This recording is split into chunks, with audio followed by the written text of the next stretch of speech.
All right, back at it again with the one only Richard Rowe, Brother Craig, Brother Mike, and Brother Eric. And of course, I'm Brother Leroy. Healing Open Wounds, a men's edition. I will say one thing, I got one indelible memory from my dad that really sticks out with me. My mother and dad made sure, to the best of their ability, we never felt their pain growing up. Wow. That we never felt their pain Wow. growing up. Mm-hmm. They didn't separate, they didn't divorce, they didn't abandon us. My father came home every night. You know what I'm saying? Mother came home every night. So we never felt their, we never had to raise ourselves. Wow. They put us in strangers' arms. Mm-hmm. Kept care. So it means we never, I never forget, we used to go shopping. I got one brother and two sisters. One sister older, I think it's big. And we would take a shoe shopping, like school time, whatever. And my mother would buy shoes for all of us. We get shoes for all of us. And she said, Leroy, my father, he said, we gotta get something for yourself. Mm-hmm. Every time my father said, nope, as long as the kid's okay. Mm-hmm. I remember him saying, the shoes could have been half run over. Mm-hmm. He said, nope. I guess when he got shoes, we wasn't there. You know what I'm saying? He said, nope, as long as you and the kids okay. Every time. And before my father died, he said, make sure you take care of your mama. Mm-hmm. That was his heart. He said, make sure you take care of your mama. You know what I'm saying? And, Wow. and what I learned is too that my father had a different temperament than brothers and sisters. It's because of that pain. They didn't go through what he went through. Mm-hmm. It was never resolved. And pride and ego are the main two reasons we don't get resolved. People do not want to admit their stuff, man. And so it's hard to say, some people say get over it. But they ain't the one, everybody love different. Mm-hmm. Everybody heal different. Everybody hurt different. You see what I'm saying? And I think it's wrong for people to say that. You see what I'm saying? Now, as men, we use sex. Yeah. We may use making money. Mm-hmm. We may use the street life. A lot of things to suppress how we really feel inside. Because we don't get resolution of how we feel inside. The only thing is we show regularly lust and anger. Right. Yeah. Right off the top. Yeah, that's an Everything else you gotta dig for. Yeah, that's an anger. And so I just think that you're right, Richard. There are groups of men meeting. Mm-hmm. And I'm hearing those testimonies. Kamasin had a group, David went on a field trip to that, it was an overnight trip. And they say, they don't tell you what happened. Right. They say it blew your mind. Because a lot of us men have been through similar stuff. We just don't know because we don't talk about it. We're through the exact same, even couples. I know people hosted couples Mm-hmm. night. If you know, 3 couples going through the exact same thing. Mm-hmm. But you never talk about it. But somebody might be a little further ahead can help give you the tools to get through it. And Go ahead, Craig. just put it on notice. I'm making myself an official part of y'all group. Oh, you hit it, brother. You hit it. Hey, you hit it, brother. You hit it, brother. But I'm gonna say this, man. One thing, me and Craig was talking before we came here. I went to, you was there. I was talking about this. When I went to the Father's Day event. Yes, sir. Lamar and them was there. Yes. Okay, I was sitting in the lounge, right, in the cafeteria. This gorgeous sister walked past. Oh, she was gorgeous. She walked past, like she was floating. So 2 of my buddies came. I said, y'all see that sister? They said, no. We got into the theater. Lamar brought her in. I knew that wasn't Lamar's wife. You know what I'm saying? I said, she is George. Somebody else. I said, well, you know, he said, anybody see her? I said, she is gorgeous. I said, I'm from West Baltimore. I'm going to meet her. So I walked up there. I said, I'm Leroy. And come to find out, she was the host's wife. You know who I'm talking Oh, yeah, about? I know. Host's wife. I didn't know. But let me tell you something. Every feel I had about that sister left. I realized she was that brother's wife. And I ended up interviewing him after the show. And I went to that concert. Me and Eric went to that concert a couple months ago. Because what we gotta do is not just respect, we gotta honor each other. We gotta learn to honor each other, brother. That's one why I got such a good relationship with couples. I honor these men relationships. I honor them.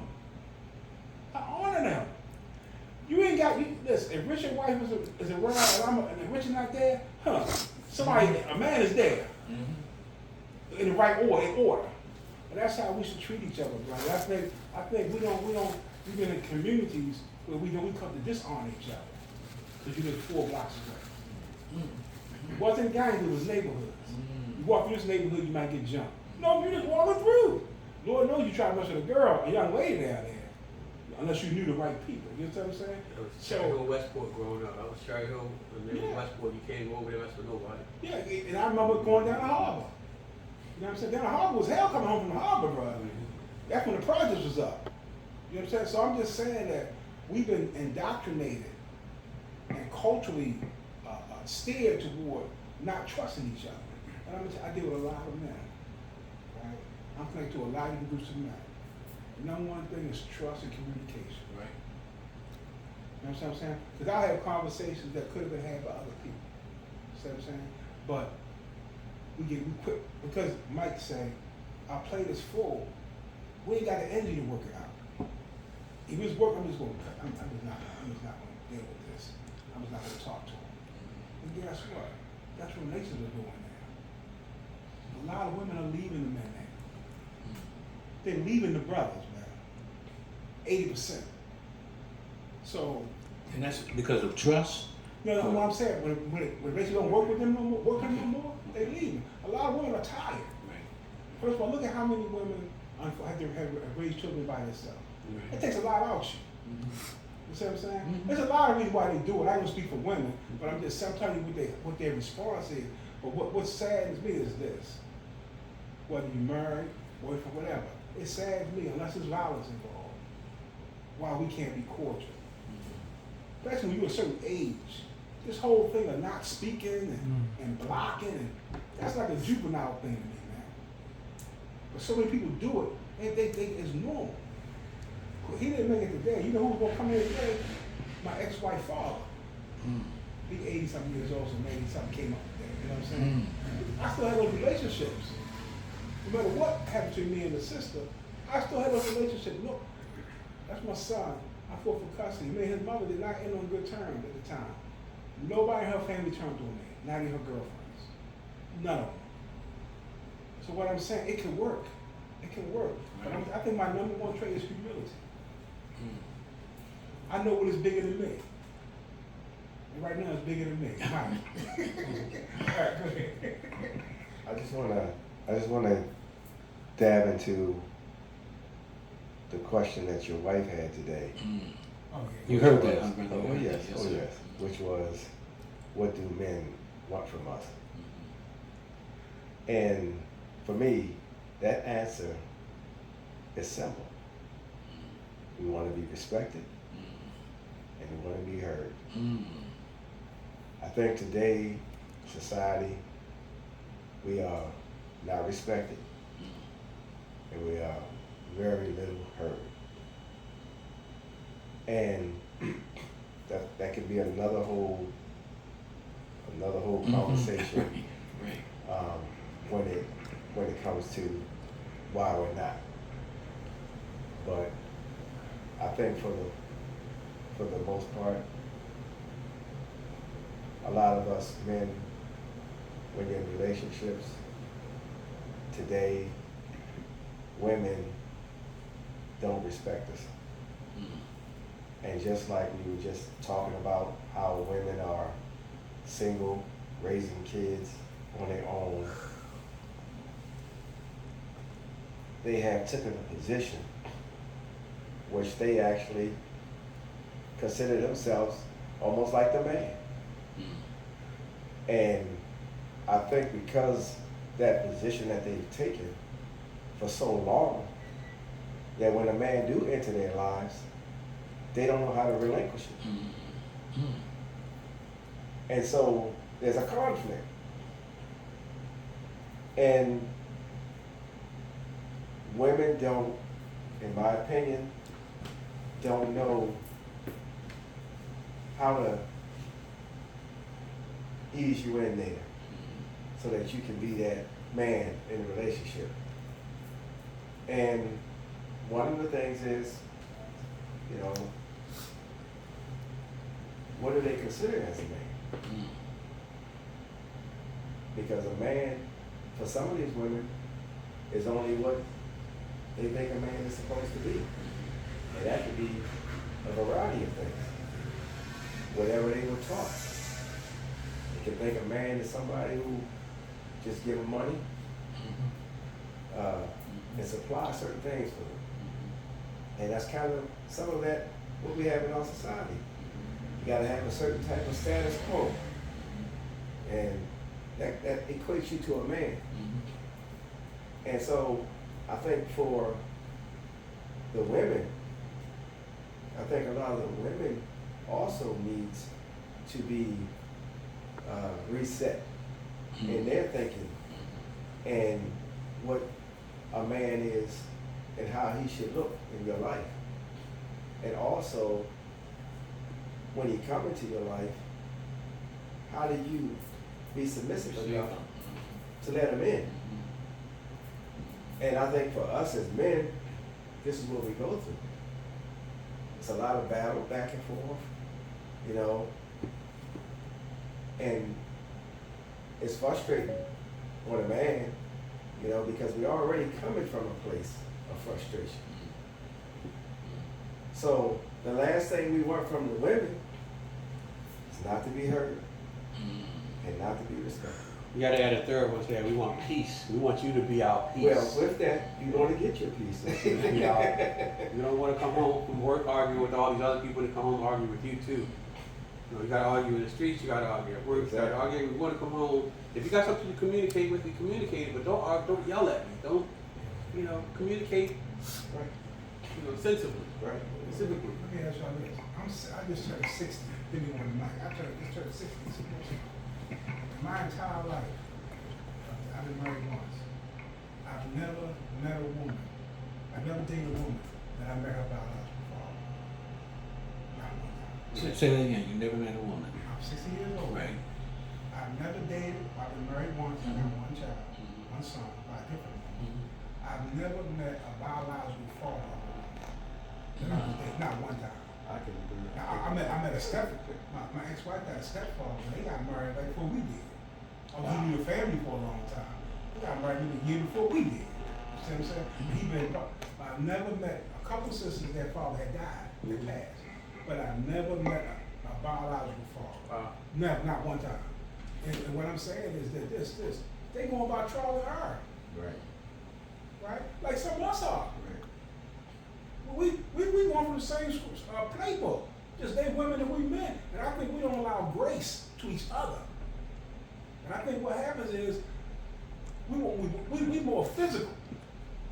And I'm gonna tell you, we don't ask questions we're supposed to ask. When we in that bedroom, bro. We don't want to know.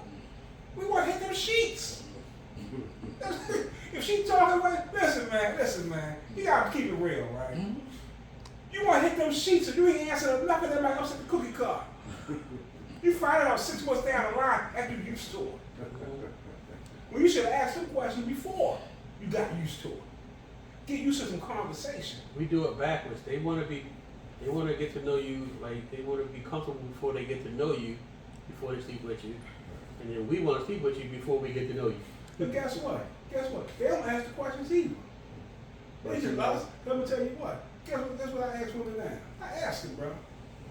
Are you bisexual? I ask them because that's going on out here. Are you bisexual? I ask because listen, man. I told her first she was offended. I thought, let me tell you something. I'm 60. Well, let me date you for a year, then you can come out the blue with this. I want to know the truth. Listen, you can ask me anything you want. I can ask you anything. Well, a lot of times I disrespect. These are questions you need to know because it may make a difference whether you go forward or not. Right. So we got to ask these questions, the raising the children, all the stuff that's not tangible.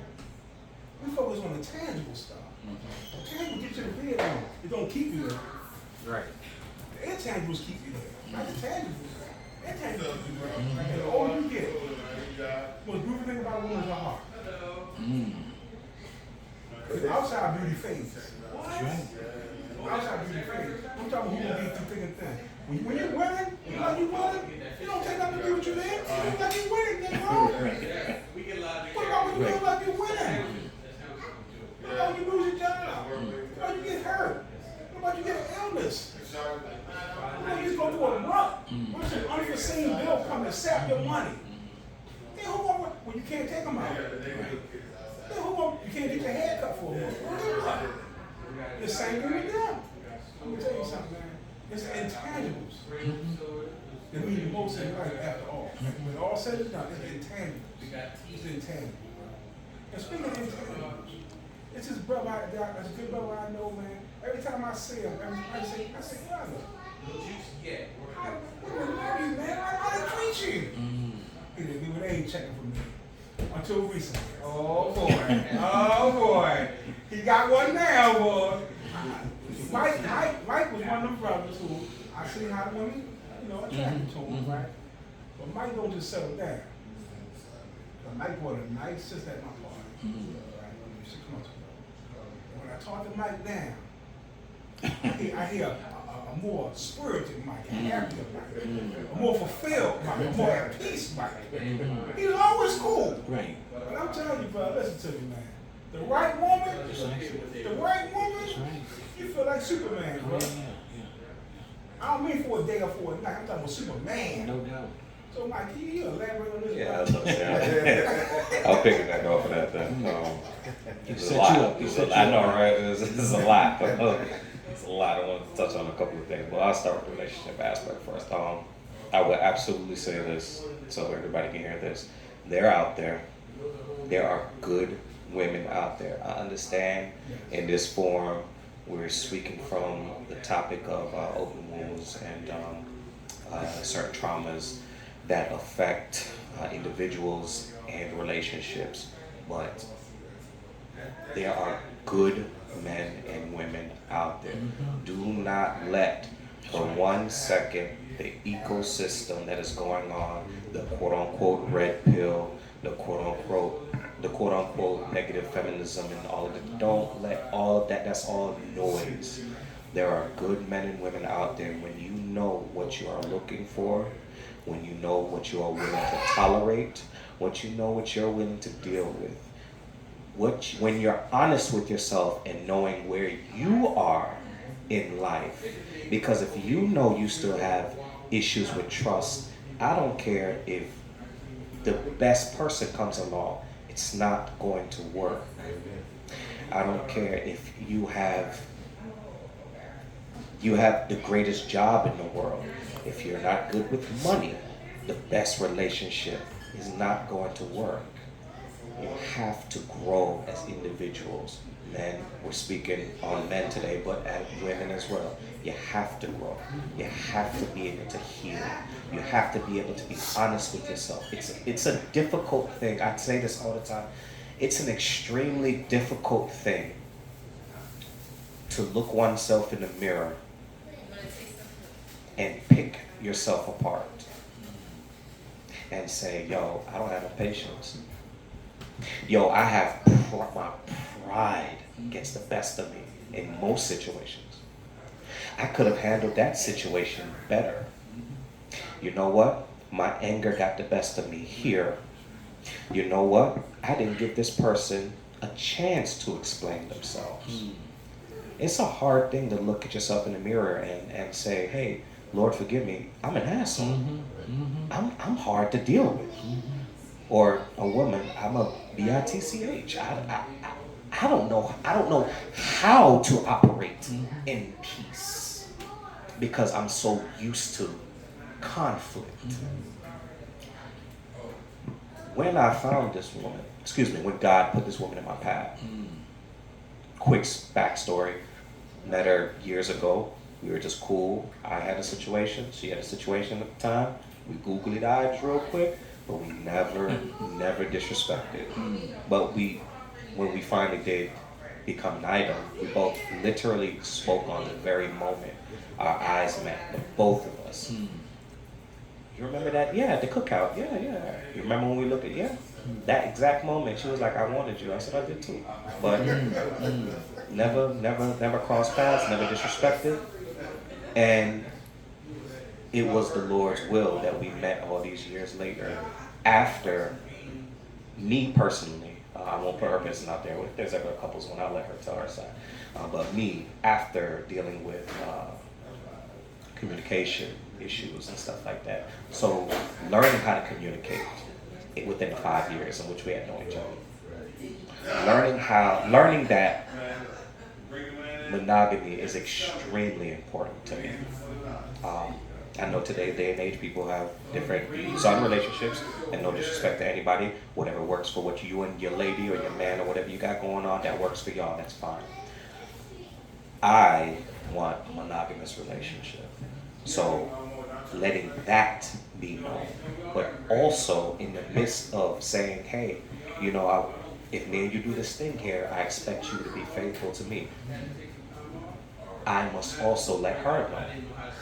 But check this out, you know what that comes with? Me being faithful to you. You can't ask for something that you can't give. So people, as you stated earlier, brothers want respect, brothers want peace, brothers want all of these things. But brothers ain't given that, unfortunately. A lot of the brothers, that's again dealing with these open wounds because they haven't healed. So you ask your lady for these things, but you ain't giving it. One of the reasons why these ladies are choosing to leave. One of many. Obviously, there are good reasons, there are bad reasons that ladies choose to whatever, but I can honestly say that you have to be able to give, which you have to. You're asking, give it. How you doing, bro? How you doing? Take my son to the bathroom. Yeah, go, brother, you good, you good. All right, have a blessing. Thank you. So, you know, me.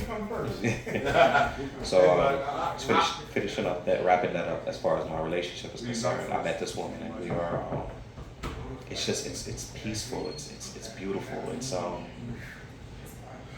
I can't imagine life without her now. And I don't know what, and no disrespect to all of the women that I dealt with before, I don't even know how I could have considered marriage or anything like that with anybody before she came around. And again, I put all thanks to God above Jesus Christ. I give it all to him because if it wasn't for him working on me and her wouldn't have lasted. We've been dealing over a year now. We've been together for a few months now, like official. And in that time, we've already had to deal with communication breakdown and past traumas on her end and mine. And if I wasn't the man that I am today, we would have been done already. We would have been. So what comes with this healing is so much. We as men, if we get to a place where we can truly be healed from all these wounds that we deal with, from the constant battles that we deal with, you'll be able to find that your household will be at peace because your lady understands that, you know, my baby out there fighting, when he come home, I know for a fact he's not going to bring that home and give me that. So I got to make sure that whatever I'm dealing with, I don't give him that. Because as you're growing with an individual, you have to get to a place where y'all are both good and on the same page. And I just thank God Almighty that I'm at that place as far as that's concerned. Piggybacking real quick, and then I'll pass the mic. Piggybacking real quick off of just brothers in general, not knowing how to like just talk. And you mentioned it earlier, just brothers not being able to congregate, converse, and deal with issues that they may have. I just want to make sure I speak on this aspect of it. Everyone does deserve grace. I do say that. You can go ahead, brother. You good. All right. Everyone absolutely deserves grace. Everyone does. You know, you give people chances to go through what they're going through, and if they may have spoken out of turn or something like that, yeah, give them a day or two, bring it back up, or whatever like that. I also want to specify, though, with healing comes a protection that you must have for your healing. People want you to stay the same. People that are hurt want you to stay where you're at. People that are dealing with their wounds and they see that you're healing want you to still be hurt. That's something that we don't speak on, because you cannot meet a fool at the same place that they are. Once you've leveled up, once you been granted discernment to see who it is that you need to be around or not. Once you get to a place where you're like, hey, look, bro, I get it. I know you hurt. We got to try to get past this. You give them grace because it does take time to heal. But being men, and I haven't heard this spoken on yet, so I just want to make sure I clarify. Being men also comes with the leadership aspect. So once you see that someone is not willing to elevate, to grow, after you've granted them such grace, unfortunately, you do have to let them go, you know. But again, that comes with discernment. You have to have that, because if you don't, it goes back to what we say. He ain't talking to me, so I'm not going to talk to him. And you can't do that. You got to give people grace. You got to give people time. But with that, you have to also say, hey, look, brother, I love you. When you get to a good place, I'm always here for you. But I can't be down here no more. I'm up here now. I'm trying to pull you, man. I'm trying. But you just don't want to go. Ladies, when it comes down to when you're trying to get into a relationship with a woman, she could look this way. She could be the most beautiful thing in the world. If she has exhibited characteristics that you are not willing to deal with, don't play the game. Don't say, let me get what I want from her, and leave her alone. Leave her alone. Keep it moving. Hey, we sitting here, we've been talking for a few weeks. We ain't doing nothing, but hey, we've been talking for a few weeks, and all of a sudden, out of nowhere, you know you want kids. You know you want to build a family. And she come out of nowhere and says, I ain't having no kids. I don't want no kids. And no disrespect, because that's fine. There's nothing wrong with that. But don't put you and that young lady in a predicament to where now it's like, we've been talking for a year and you made it seem like we was good when you knew for a fact, hey, look, we don't see eye to eye on that. And hey, that's your life. I would never coax you into doing something that you don't want to do. So let me let you do you, and you know, there's somebody out there that don't want kids and stuff like that. So more of a selfless spirit. I said a selfish spirit. absolutely. You know what I'm saying? Like a lot of times, we look at things how it benefit us immediately. When you talking about two people, whether it's a friend, a relative, or your mate, you talking about another person, maybe you ain't in a cave by yourself. You know what I'm saying? So some things you say or do can positively or negatively affect the other person. And I think one thing with men is what's hard for men to talk to, because one man can always say, well, what you gonna do? That change. I'm just saying, when two men talk about something sensitive and they don't agree, all it takes is one of them. Either say it or the body language is like physical, like what you want to do. Don't nobody hear nobody after that. You know what I'm saying? So I think that's why some men shy away from it, because they don't want to go there. You see what I'm saying? And depending on who the person is and how what kind of spirit they got, how they roll, how they get down. You know what I'm saying? And so I just think, no matter what, I choose love, I choose patience, and I choose grace. Because I'm humbled by my own imperfections. I don't know how people say, Leroy, you great.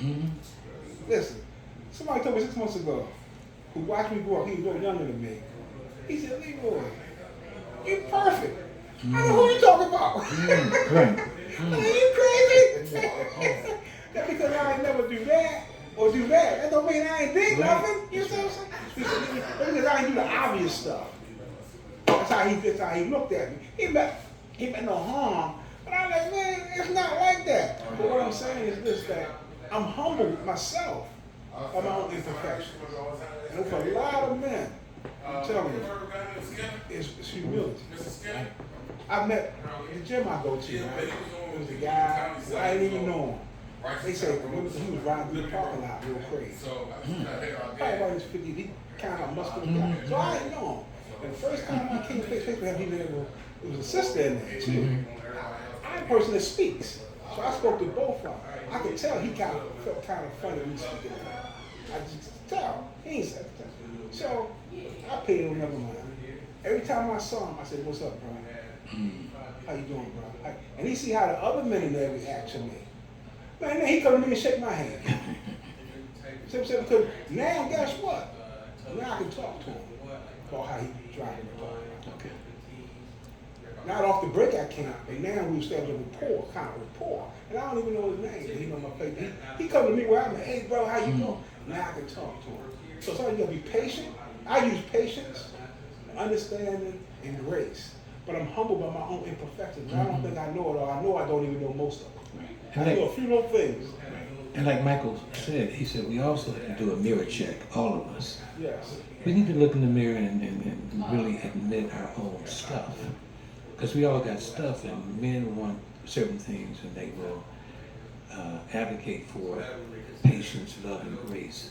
But are they willing to give the sister, the woman, the same thing? Oftentimes, it's selfishness. But again, what you want to receive, you have to be willing to give. Happiness has to also be part of the equation too. So I'm quite sure joy, happiness, peace, and we've all said peace from our women. But also goal setting in relationships has to be part of the relationship. What do we want together? Yeah. Because for me too, you all, it's not just about me, the personal relationship with my queen, but it's also what is good for our people in the long run. Oftentimes we don't think about that. Oftentimes, especially in our race, in black people, it's always only about us. Most other tribes look out and say, okay, what do we really want to raise or to reach optimal levels of well-being and happiness for not just me, but for us, the we, the big we. If we focus too on the big we will come to realize it's just not about me. It's about serving the Most High, of course, but also doing whatever we can and answering those questions. What's in the best interest, not just of me, but also of our people? Because ultimately you're gonna have children who you will send out into the world. You want them to be what? Willing and able to also serve the people and to respect the elders and to love the women. And respect, that's right. We want that, we should want that. And that's a goal that we should also include in goal setting. Because that's going to hopefully lead to asking the right questions when you first meet the sister or the brother. What do I want for you? What do I want for me? And what do I want for us? Because ultimately, in the long run, that's what it's all about as well. And oftentimes, that's pretty much last on the list of items that we consider to really create, maintain, and sustain long-lasting relationships. I've been in a relationship with my sister, and Leroy knows her for 40 years. The same woman. And like Michael said, he says, there are some good men and women, couples out there.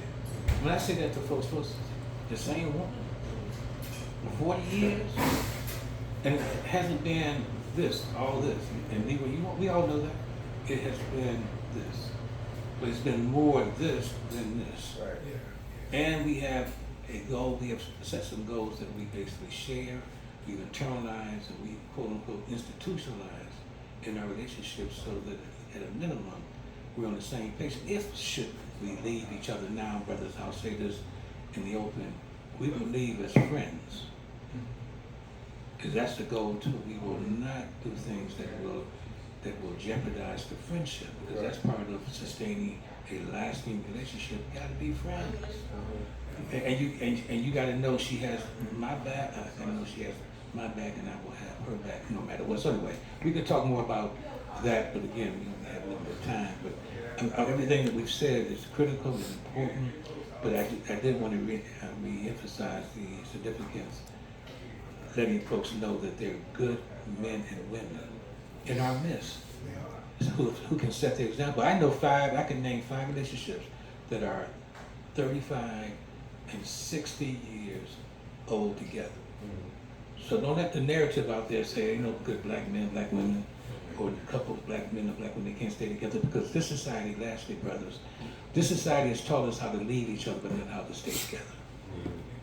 Yeah, it's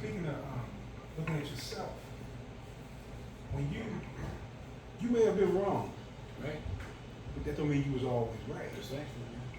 And I had a discussion with Richard. That's right. I had a discussion with Richard the other night. Right. Now, my son's mother, you know, we didn't end on the best terms. We in a much better place now. Mm-hmm. She texts me health stuff all the time. Cool. But I'm gonna tell you, her birthday was the end of May, and my son said he was throwing her a surprise birthday party, Mm. right, at her sister's house. I sent a gift over for her. Powerful. She didn't know I was gonna do that. God told me to do that. Mm. My son said tears came to her eyes. Mm. She like, well, she never get a gift from me again of what we've been through. Wow. So, all that is healing. That's right. And not only that, that's showing my son That's right. How to be that me and his mother is way past that. Mm. So after I'm long gone, he would know my mother and father was at peace with each other. You see what I'm saying? I got an ex-wife. I told Richard this other night. No matter how wrong I thought she was, and I don't like how it went down, I still played the part. I don't care if it was 10, 20%, I still played the part. Come on. And so, she don't live in this state now, but I got access to her people. But if I see her, because she visits, if I see her, I'm going to approach her and apologize for my part. Mm. She may never apologize for her part. Mm-hmm. But see, I serve God, not people. Mm. That's a high calling, what people think. That's right. I get them what people think. I'm talking about, I got to sleep good at night. Ain't nobody, who the distractors ain't sleeping with you at night. You know what I'm saying? I got to sleep, I got to be, I want my soul to be at peace when I leave here. I don't want no open wounds if I got a chance to heal. I can't just do this and not do it for my own life. You know what I'm saying?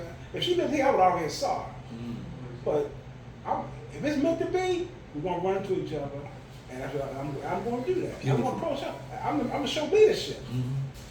Because she might never say it. Mm-hmm. His mother would never say to me, I should. But you know, she said so much else that let me know she wish she wouldn't have done it. Mm-hmm. You know what I'm saying? That's powerful, man. So sometimes as men, we may take the leadership in that part to help heal our women and heal us ourselves. That's right. And I like what you said, Michael, about peace.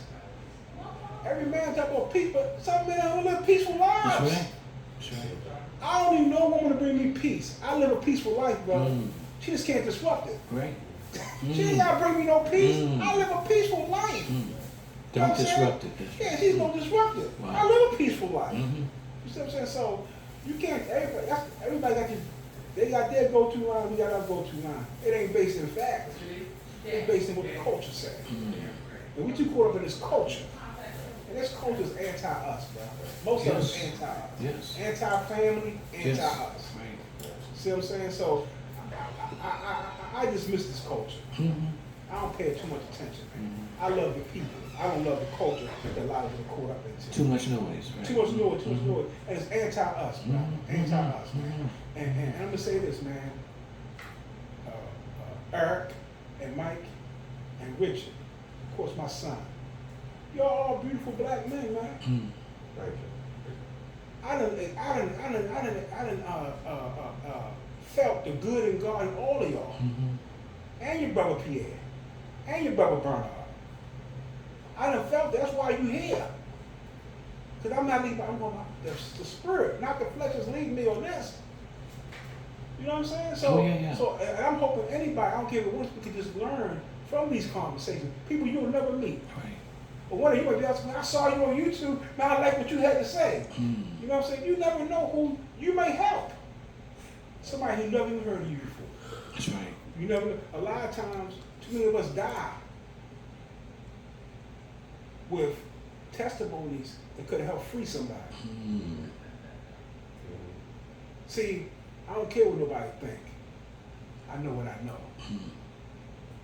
I know what I know about me. I don't care what nobody think. Mm-hmm. That's why I can't be, I'm not any kind of permanently mad. Once I let it go, I think, okay, I'll still speak. Everybody ain't gotta like me. That's okay. Mm-hmm. It ain't the end of the world. Mm-hmm. You're not gonna be everybody's cup of tea, and that's okay. That's right. They make everybody like your cup of tea. But guess what? No matter what, I value every human being. Every human being matters until you do something you don't. Mm. Oh, great. But off the break, you matter. That's why I That's speak right. to everybody. See what I'm saying? So I'm gonna tell you something, man. I am so happy for Mike where he at. Because a young man, a young grown man in this space, the culture will call you to be out, the European be out there wilding out, bro. It would. Women like you. Right. The culture ain't no talent to get one in the bedroom, bro. Or 2 or 3, if that's what your fancy is. Right. Be like, what's the guy named Neo? He got 4. I know, You see what I'm man. saying? So what I'm saying is that for you to go against that and get the one sister, that means that's big. That's not supposed to be happening for a man like you. We'll be out there. You see what I'm saying? So I'm sure I can't speak for God, but you got to be pleased by that behavior. You see what I'm saying? Because, you know, and when you decide to have children, bro, you're going to be a shining example of manhood, brother. A manhood that God matters to you. You know what I'm saying? And my left man on the left here, I got him on the left, but he my right hand man, E right here. He increases our self-esteem with the barbershop, with the haircuts. You know what I'm saying? Wow. But let me tell you something. Well, listen, we keep it real. Right. We keep it Yes, real. we should. Eric is a bachelor. Eric comes from a family of married people, bro. Okay? Really, he wants a wife. So all y'all ladies out there looking. Eric, you want a wife, brother? Listen, man. I tell the truth here, man. Listen, the man just hit 60, but he moving like he's 45. Okay. He got a lot of talent to give, but I'm gonna tell you what's wrong with y'all, what y'all doing. I'm gonna tell you the mistake y'all make. And I done told you women this. Y'all lead with y'all flesh and not with y'all spirit. You're all doing that. You lead with your flesh, and if you get your flesh satisfied, your spirit disrupted, your spirit ain't right. Then it breaks apart. There's one thing he don't like is a liar. Tell the truth. Tell the truth is tell the truth. I'm just telling you what it is. Leroy, you told them that? Listen, man. Let me tell you what he did one day. He left me in a barber chair. His sister came from out of town. He said, "That's my man, Leroy. You can tell him anything you want." That's what he said. I heard about it the first time meeting her. Nice sister. She's all complaining about him. Right? Trust issues, right? She wanted to get. So you what I said to her? I thought, what up, sis? I listened. That's all up, sis. How can y'all have trust issues when y'all lady was born on mistrust? Y'all been thriving on mistrust. What are you talking about, trust? Wow. He don't trust you, you don't trust him. Y'all worry about trust when y'all was doing what y'all was doing? Right. There wasn't no trust then? Right. I know you got the big job and you look nice, but why you here? I know why you here. He know why you here. You know why you here. You ain't up here to play checkers or chess. Oh, man. So what I'm saying, ain't no trust in that. That's not how you build trust. If it's born out of mistrust, you can't get trust out of that. Right. I know plenty of brothers that women want to cheat with them. None of them women, they settle down. You got a husband or boyfriend, you cheat, they don't want you. They ain't settle down with you. You did something for physical. They like the one who told them no.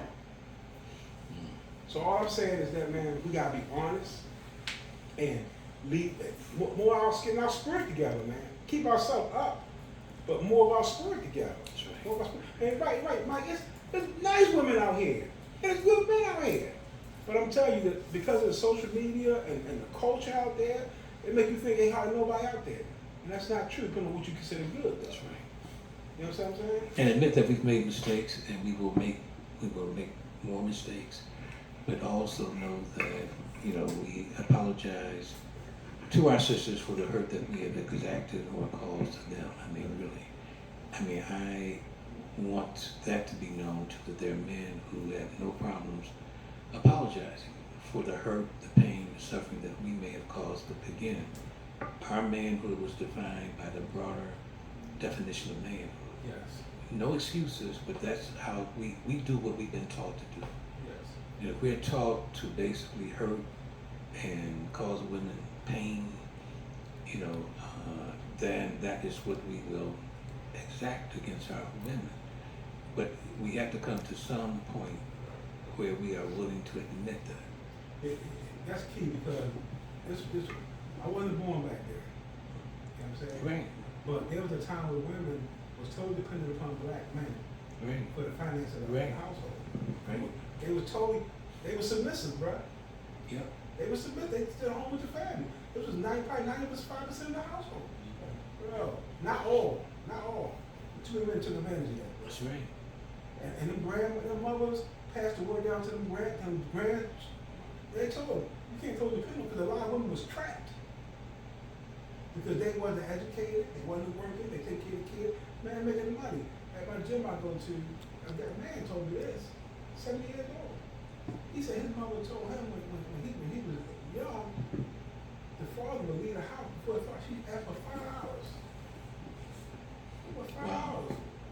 He walked out and didn't give her nothing, man. His mother told him that after the father died. So, bro, these women got these testimonies, bro, and we can't like act like it didn't happen. That's right. We got some too. Yep. You know what I'm saying? But my sister is gonna be at the next women's thing. She told me this week, she a minister. She went to a conference down by DC, and it was 500 women in there, all women. When they brought up the subject, one of the speakers brought up molestation and incest. That place. Right. It was so emotional. A lot of women, bro. A lot of women. It's been men been violated too. Not as many as women, but a lot of women been being sexually violated, bro. That's a test. Like I said, can't even say not as many. I know you want to speak to others, not as many. Can't say not as many, just because and I know, not saying that you misspoke or anything like that, but it's just going back to everything, literally what we've cultivated right here, what we've spoken about. Men don't speak up. Right. That's the part. Come on, man. Men don't speak up. It's a shame. It's a shame. It's a shame. And being a man, that's not supposed to happen. I was telling Richard, I was in the gym last year, we was talking about the women first.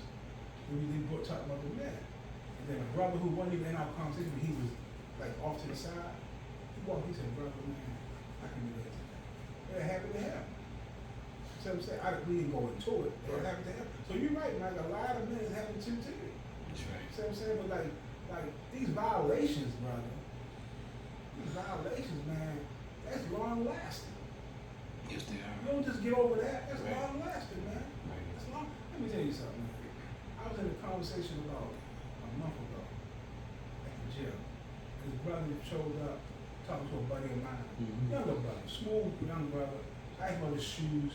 He was a former hustler. He had these special shoes. I was talking about that. He named this person in the streets, a person known in the streets. I don't know his name. I don't know the guy in the street.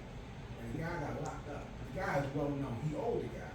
He said, we got to go back to jail. He had a lot of fraud while he was out. And the guy said, what you mean? He said, he was screwing on young girls in the bus. If you tell me some behavior ain't started in jail, bro, Right. all them years, bro, That's right. they coming out with boys or men? Bro, listen, man. If you celibate or you got one person, that should be it, bro. Because it's Russian roulette out here, bro. Right. Right. I'm keeping it real. Right. I tell every man, don't cheat. Because it's Russian roulette. Listen, it may look good, it's Russian roulette out here, bro. Some of these women ain't playing, bro. They repeat some of the same behavior some of the men is. Right. But they bad at it. And all of these are open wounds again, man. So Right. again, that have not been attended to or addressed. And I know Eric wants to get in, but real quick, because we are 5 days away from celebrating the 30th year of the Million Man March, Right. Yes. which was, and Mike was 5 years old when we all traveled to DC. Some of us traveled to DC and took part in a day of what? Atonement. Atonement. Where we pledged not to hurt, harm, or cause pain to our women, our children, our families, and each other. Some of us took that pledge at heart, made it, internalized the essence of what that day was really all about. I just want to make sure that we get that in as we sit here, as brothers, man, holding each other up, honoring each other, respecting each other, loving each other. That's what it's going to take to really heal and forgiving. I told Leroy, and I know a good brother, Daryl Green, who wrote a book called Forgiveness, that I would hope that we check out. But in his book, he forgave the brother who killed his brother. Not just shot him, but killed him. And they sometimes go on tours together to talk about the depths of forgiveness and what it means to forgive and what it means to bring grace to that act of kindness, that act of total capitulation of anything that I'm holding on that basically denies or prevents me from saying I'm sorry. I mean, we need to say I'm sorry to each other. Given what all that's happened to us, we need to say I'm sorry to our women, our children, these young brothers out here who basically are, are buck wild right now. They weren't seen early in their lives. There's an African concept of philosophy called Ubuntu. I am because we are because I am, and I see you. Just think if we practice that kind of held on to those principles of I see you, young brother, black woman, black children, each other, and that I am because we are and we are because I am. There's no selfishness in that. We've got to basically institutionalize principles, norms, values that honor and edify the essence of who we really are as human beings and as a people who were kidnapped, denied, oppressed, punished, destroyed, and killed. We got to basically, and if that happened to us, and we know it did, then where's the grace? Where's the grace that we should have for each other? We should not be going at each other. We should be loving each other and lifting each other. Aaron, I'm sorry to take some of your time, brother, but I know we are getting near the end. One thing I will say, you'd be surprised how many men say, just because I called, thanks for calling. You might show me what's going on in their life. Wow. They say, thanks for calling. They say, Thanks for thinking about me. just thanks for, sometimes just good to know somebody thinking about you. I ain't want nothing. I just called to say, how you doing? You know what I'm saying? Your nephew, Dre, his birthday today. He in New Orleans. He called me back this morning from New Orleans. He called me back. You know what I mean? So they used to be calling. They call me back. 9 out of 10 times they used to be calling, checking on me. I don't really need nothing most of the time. So just a phone call. You know what that phone call say? You mad. Somebody that can't get to him. You mad. Then they'll hand the phone, then I got the text. But I call first. And that's why it's ingratiating in me into the hearts of a lot of men. Yes, sir. I take the time to say, like certain weekends, like next weekend, that's my weekend call. I'm gonna call the ones that I ain't heard from. My elders, I done gone to see a couple of my elders. We don't know what to win a hold for me or them. So before it get cold, I've been visiting people. You know, so I just think, man, like, we are a beautiful people. We got good at us, man. Talk to Mike. The mic. Sorry about that. So, we are beautiful people, and we got a lot of good in us. But there's nothing wrong with saying, I'm not perfect. Nothing wrong with saying I'm not perfect. And I do believe that the only way we're going to heal with our women, the only way we're going to have to lead and apologize and mean it. I watched 2 relationships, which I don't know them personally, but Russell Wilson and Sierra. And what's the girl from Mustafa? The guy Mustafa, the light-skinned guy, like a model, and his Tiana Taylor. That's that. Taylor. Well, Tiana Taylor, she was on Jada Kiss and Fat Joe podcast, and they looked at her and said, "How you end up with this? You from New York? How you end with this guy? You know, yeah, handsome guy, but you look more rough and rugged guy." You know what she said? His gentleness helped me heal. She said that. Same with Russell and Sierra. Oh yeah. Certain women, that's what they need. You still can be strong and gentle. You know what I'm saying? They used to men getting mad and cussing. Used to men just be, they've been doing that probably most of their life. But you represent strength, take care of your business, but you can be gentle with them, man. That's what we're going to bring them back into their full femininity. Because we want them feminine. We want them soft. Right? Well, they got to feel protected and respected. And then they will reciprocate that with us. That's what I believe. You got the right system. See what I'm saying? So I just think that, Craig, I won't go to you, but we were talking about relationships while you was gone. No, y'all tried to auction off her. I heard you say you was gonna auction them off. Well, I just want, we don't have too much more time left. I think it was 6 o'clock. Right? Yeah. So, at the end of the day, the first thing I think, as men and women,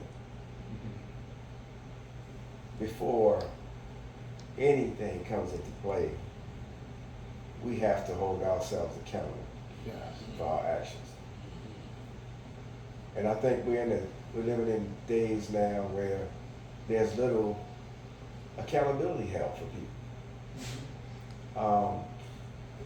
Richard, I mean, you older, you know, we came up behind you, but one thing in us growing up in our neighborhoods and the men that we grew up around was they held themselves accountable. They were dependable. They were more outspoken. Yes, sir. So I think as a culture, when we talk about how we got here, is that we lost that. We lost that man who held himself accountable. And so now we are losing the same battle with the women. Because now you have the women who are not holding themselves accountable. Powerful.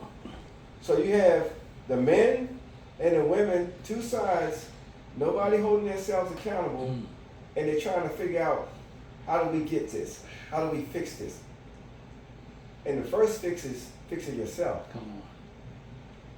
Because you can't move forward with somebody who's broken. That's right. And if you're not holding yourself accountable for your actions, or just not so much your actions, but also admitting to yourself, hey, I have a problem. You know, I hurt. You know, I need to get this psychological thing that I dealt with in my past, what we talked about growing up as kids. We gotta fix that. How can you have a healthy relationship with anybody? Whether it be your buddy, if you grew up without trust, That's right. I don't trust you. Whether you're a man or a woman.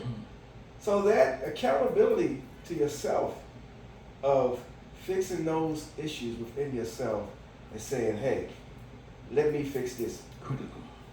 Because when you do that, and then hopefully the women can come along and fix themselves as well. Because that's the battle when you think about the relationship that we have with women and men. We're going back and forth with people's emotions, with their feelings. But in that midst of that, it's the backstory that you're dealing with. Come on, Eric. It's the backstory you're dealing with. The woman saying you don't have trust issues because you're right. Right. I never trusted anybody. So you taking that into a relationship. The woman have an issue with man because she never had a father in her life. Come on, man. And a man who was in her life to show what a man's supposed to look like. So you dealing with that. So until we as a people on both sides of the fence, we can go back and forth all day doing this. Who's right, who's wrong. We both wrong. Come on, man. And we gotta admit that. That's right. And until we do that, we can't start this That's process right. of healing. That's right. And that's all I have to say. No, y'all got it. That was really on point. Yes, sir. When you got somebody you can get your imperfections to. It's one thing to talk about what I do good or great. When you meet some friends, Mike, that you can admit your imperfections to, and they still receive you, and vice versa, then you're working with something. You know what I'm saying? I know a brother, my next door neighbor, a sister, next to my mother, she developed brain cancer, right? They didn't think she was gonna make it. She ran a successful daycare, all that's gone. Her ex-husband came back into her life. She's still around. Took her fishing. They weren't going to no lavish dinners, bro. But every once in a while they would go fishing or take a whole walk, ride. You never know who gonna play a role in your life. That's why people say, why I'm through. You don't know who God gonna send to help you, be your saving grace. You don't know. I know another brother who A guy was doing work, he doing work with my mother from DC. Had a sister in the truck, right? She ain't never get out the truck. I went there and met him. They told me she had stage 3 or stage 4 cancer. He was an ex-boyfriend. He just took her out the house just to get out the house, get her a ride. She ended up passing away. But he was an ex that came back just for an afternoon, got out of the hospital. It was a nice Sunday, got out of the hospital a couple hours. You just never know who may play a saving grace in your life. You just never know. People with them good hearts, That's right. you don't just dismiss them. You know what I'm saying? People, man or woman, or young person, good hearts, nah, they very bad. They don't operate off of what the world say, off of what their heart tells them to do. And that's the difference. And you might even be worth it to them. They say, I'm gonna do this to them. And they gotta be all trade, but they just do it for the sake of good. He's a very selfless guy. He do a lot for a lot of people, Eric does. He does a lot for a lot of people, man. So everybody not like that. Everybody not willing, everybody not like that. So when you find people like that, when I started getting sick, it was about him and Mike and Pierre helped take care of me on the job. The whole crew did. They made sure Mr. Leroy was okay. You know what I'm saying? You just stay right there, we'll get the people you want on. They looked out for me, so these wonderful hearts mean so much, man. Mean so much, man. And Richard, man, I just want to thank you. Thank you. Because, brother, you done toiled for the good of the people, brother. Forever. You got a legacy of it, man. And your wonderful wife, Denise, that she was okay with you coming today. I hate to pull him away from his queen on the weekend. I hate to even do it. You know what I'm But she saying? would do it for me. So Right. Without fail. 2 important days in our lives: the day we were born and the day we discovered our why. Yeah. So my why was to do the work I'm doing right now. Yeah. And this is the work that I would hope that we'll all find our why. And Eric, thanks for summarizing it so well, but in terms of accountability. In psychology, what we've all experienced is adverse childhood experiences. It started early. It wasn't intended to. Adverse childhood experiences. And if those experiences are not addressed early, divorce in the home, abuse in the home, self-medication, all those things, anger, whippings, spankings, not attended to, we bring those into future relationships. And if we don't heal those, if we don't work to and attend to those, they stay open and they will destroy our community and our families, man. So accountability first to ourselves, and then making sure that we hold everybody else accountable. Yes, sir. So I appreciate that. Leroy, I appreciate you extending the invitation to me to be here. Again, you would do it for me in a drop of a bucket. So I know you. I know where your heart is. I know where the heart of these men in this room. I know you, I know Eric, but I don't know Mike. I didn't know Mike and I didn't know Craig. The beautiful brothers, man. Simply sharing and caring in this, what we call a brave space. Because we all have vulnerabilities, but we didn't mind at least opening up on this day to share some of our hurt, our pain, and our joys about being men and being conscious, competent, and caring men. And lastly, let's all try, brothers, to really remain, as I say, real. Keep it real, as Leroy always say. Make sure that we are relevant and make sure that we are righteous in our actions and our decision making. So I would like to end by just sharing that with you. Let me say this. Yes, sir. The Queen Denise, she asked 2 questions. She said, what do we want as black men from women, from our women? Eric answered that. Do y'all 2 want to answer that? She said, what do black men want from black women? I added the number 3 to his 2. You want peace. Be my peace. Be my island. No matter what else is going on, you be my peace. And we can work everything else out. And I'll piggyback off of it as well, just stating that what you're asking for, you need to give. So, absolutely. What was it? Respect, peace, To and be heard. to be heard. Yeah. So it's like make sure you do the same thing there. To me, let me just and I'll finish up with this. Love is it's not as complicated as people make it seem. Right. It's really not. To me, my personal definition of love is literally 2 things: respect and compromise. Love it. That's it.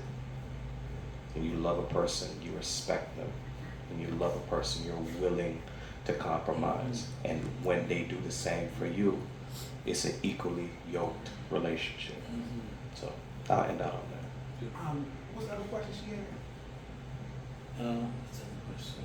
Where are we? Just where are men today? And I think we've all addressed it in our own way. Where are we in terms of our the essence of who we are as men? Do we feel good about where we are and who we are?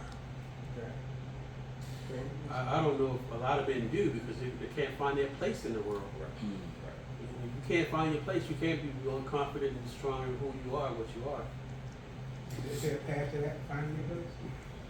There are multiple paths to finding your place. I mean, you just gotta find one and stick to it, though. You gotta, choose a path and go with that path. So a lot of us are lost. What was the question again? Where are we? Where as you men? at? As, where are we Your at purpose, as your men? purpose, and where you at? Go ahead, you got it right I would say for me, where I am at today, I'm in a good space. I know who I am. I know my purpose. And I think once you discover yourself, your purpose, you don't have no choice but to exuberate love for each other. Because the happiness has to come from within. You can be jobless, you can be not have a lot of money, you can not have a lot of things. But to be happy with yourself, to be happy with the fact that you woke up today, to be happy that you can even have the opportunity to change somebody else's life. It's beautiful. It's priceless. And I think for me, waking up, being able to go out in the world and not be afraid to share knowledge, love, and respect for anybody I come in contact with is the best fulfillment for me that I could ever have, because it doesn't cost nothing. It doesn't cost nothing. And 9 times out of 10, nobody will deny that. Nobody will have a problem with it because they see your authenticity. They see you authentic.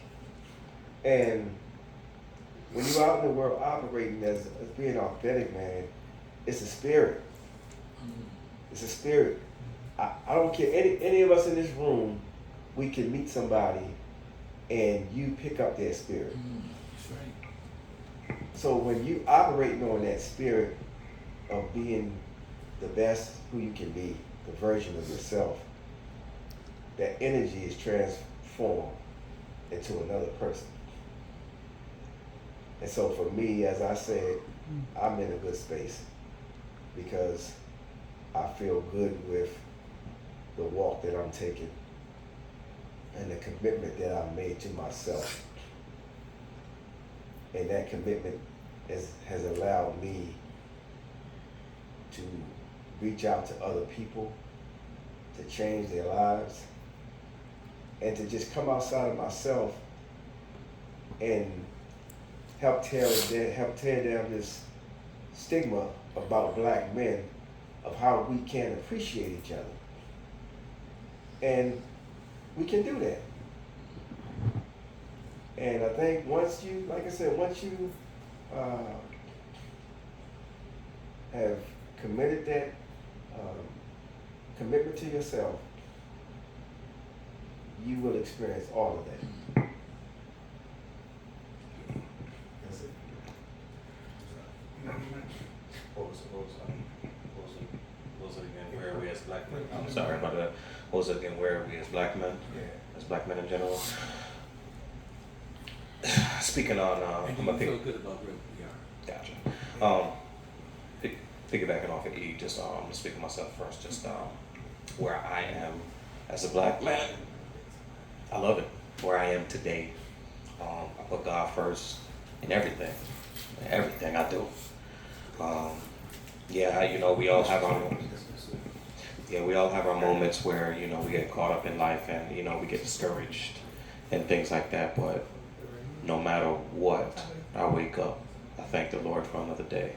I put God first. And I thank the Lord that I've gotten to a place in my life to where I'm unashamed of who I am. Again, as a Christian man, as a black man, as a biker, as a gamer, as an anime lover, as I watch wrestling, just chill, fisherman, Jamaican, whatever. I am proud, a healed man, a man that's been through the roughness of life, a man I'm able to openly talk in forums, or if anybody asks, hey, there was a time in my life I wanted to kill myself. I wanted this, I wanted that. There was a time in my life where I didn't feel love. There was a time in my life where I couldn't understand people. I don't get why you're doing these things. So to speak on myself, I'm absolutely proud of where I am today, and I continue to ask for the Lord to bestow blessings upon me and wisdom upon me as I continue to move forward in life. As far as black men in general, my circle, there are those that they're not happy with where they are, and I try my best to give them wisdom and just say, hey, look, it's okay to not know what the next step is. I know in today's day and age with social media, we really don't get how much we're being affected by what we're looking at. Constantly connected, constantly seeing what people have going on. So it makes you, me, you, it makes all of you in one aspect or another feel like I'm not doing enough. And it's like, brother, you have to deal, as you said earlier, you have to deal with the cards in which you are dealt. Once you come to understand what you got going on in your life, once you come to peace with that, you'll be able to maneuver life much better. And once you as an individual are able to maneuver life much better, you're going to be able to bestow that wisdom upon the next black man. And then he'll be able to bestow that upon his black son and their black friends. That's how it has to go. Again, we've all spoken on this before. Self-reflection, self-healing, it spreads like wildfire. So I feel like once we all individually get to a place where we're happy may not be the right word, we're okay and where we are in our life and understanding that we can push forward, you'll be able to bestow that upon the next man. And that in itself will allow the culture and allow men in general to grow. Because if there's one thing that you all have said, it's you're seeing more and more men group, you're seeing more and more men speak up. I know one or two, I don't know if you know Batman or if you heard of the Bat, whatever. Yeah, Bruce Allen. Yeah, boom. Bat always has men groups. Yeah, I know he does. Down in DC. So look at that. Right. So it happens. So I think we're getting to a good place, but again, you can't let the noise distract you, because if you listen to the noise says that black men still don't know how to talk to people. Black men still don't know how to treat his woman. Black men don't know how to hold a job. Black men don't know how to hold his anger. Black men are just out here creating babies and not taking care of them and this and that. And there's plenty of fathers, statistically speaking, there's plenty of black men in their children's lives doing what they're supposed to do. So, it's a lot. But once we continue to self-reflect and self-heal, I believe that the noise will start to subside on the other end. And this side will show that, no. It's a new day, it's a new age. These young men are learning how to communicate with each other, with their ladies, with their kids, with the community in itself. One thing, we close out with this. First of all, welcome Craig aboard. Yes, sir. I just met this brother today. It wasn't by accident. He stood up with Jackie. We ended up having some time to conversate. And I enjoy your spirit. You with us, brother. Oh, man. We're going to exchange numbers, but you with us. I'm letting you know right now. I'm going to keep you in our loop, okay? Number two, a couple things. What we need from black women? The truth. The truth. Their truth or just the truth? Our truth. Wow. The truth about yourself, Okay. to the truth about us. How you really feel. Mm-hmm. But in a super feminine way. That's the point. That's the problem. They'll tell you exactly how they feel, but it's going to be confrontational. Right, it's right, going right. to be aggressive to the point where we can't respond in the manner that we normally would respond. No, we don't, the aggressiveness, we don't like that. Right. We don't, aggressive make us think about a man. Mm-hmm. When a man get aggressive, it takes on a different form. We don't like that aggressive, not most of us, you Right. see what I'm saying? But they know how to talk sweet. Most of them know how to talk sweet when they want to, you know what I'm saying? That's why a lot of times something gotta happen when you're not mad. When things are going good, that's, when you're mad, it's super emotional. You know what I'm saying? I'm gonna say, understanding and this, accountability, right? If you're wrong, say you're wrong. And if we wrong, we say I'm wrong. That's what we need. That's what I feel like we need. You know what I'm saying? Because nobody wants to be accountable these days. You understand what I'm saying? Right. And the answer, I'm gonna tell you a prime example. I talked to a sister this week who I know her, and I said to her, I said, you know, sis, a lot of men feel like a lot of y'all not accountable. She said, those are men with mommy issues. I said, why would you pass it off as that? But she had to go. We're gonna finish that conversation this week. But when we say something, when anybody say you just discount the whole message. Forget the messenger, you discount the whole message because you attack the messenger. You don't do that. Let's have the conversation. And I think as men, we ought to flip the mode. Take sex out of it. Decide to really get to know this sister before you think about touching her, bro. Before you think about touching her. Even if she attracted to you, what? Say, nah, baby, I want to talk. I want to pay attention to what's going on. You know what I'm saying? But one thing I want them black women to know, I will never co-sign or lead anything against our black women. We love y'all, we need y'all, we honor y'all. We ain't got to agree on everything. We don't. To still care and need y'all. Say that one more time, brother. We need you all. We love you, we need you, we respect you, we honor you. I don't know what the world would be like without you. We wouldn't even be here without you. So let me tell you something. But we can agree, we can disagree and still love you. Right. We can not like some things you do, but still love you. We love you. You And know the what I'm saying? hurt and the pain that we caused you all, we apologize. Amen. And let me tell you something. Anybody, any brother that has caused you pain in any kind of way, we apologize. We apologize. They are those men who can have these conversations with you. We're not too proud. That's You know right. what I'm saying? We're not too proud. Because we want healing for all of us. The whole family got to come together, not just one. That's right. Not just the men, not just the women. That's right. But guess what? The children watching us all.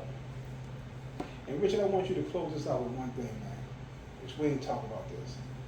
The effect of white supremacy and racism has had on our mindset. Well, can I show something real quick? Yeah, bro. This is the effect of this. Brainwashed. In this book, essentially what Brother Tom Burrell. Tom Burrell has pointed out is simple. You want to take a picture of that? The effects of white supremacy and structural racism and all the other isms is that it has prevented us from seeing ourselves as whole human and realizing our genius and our potential. So we are chasing their dreams. We are drawing from their playbook because we have been inferiorized. Yes. He calls it BI, Black Inferiority, which is the subtitle of this book here. But it's a very powerful book written in 2010. Okay. The things that he said then are critical and essential for us to understand. And I tell everybody that reading books by folks like this saved my life So I'm asking black men all the time, read. You know, I mean, that's sometimes hard to grasp for a lot of black men because we have the phones, we have Google, we have all of that. But to sit down, I was in Jamaica with my wife last week, and I took 3 books with me. She may have, but again, I didn't let that interfere with our time together. But I would encourage us to really read, because the only way that we're going to really come back and resist the noise and the consequences of being in a oppressive system like this is that we've got to know what these iconic black genius thought leaders left behind for us to take on and to take in and to internalize and build our institution. We're in one right now. This session is taking place in a black institution that was started by a sister, and she has done remarkable work from what Craig has told me in terms of what she has built. And so if we can basically create and build institutions like this, then we can flip the script. We're not an inferior people.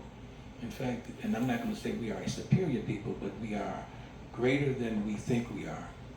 And we may not have all the power we want, but we have all the power we need. The problem again is that, you know, we have everything we need but each other.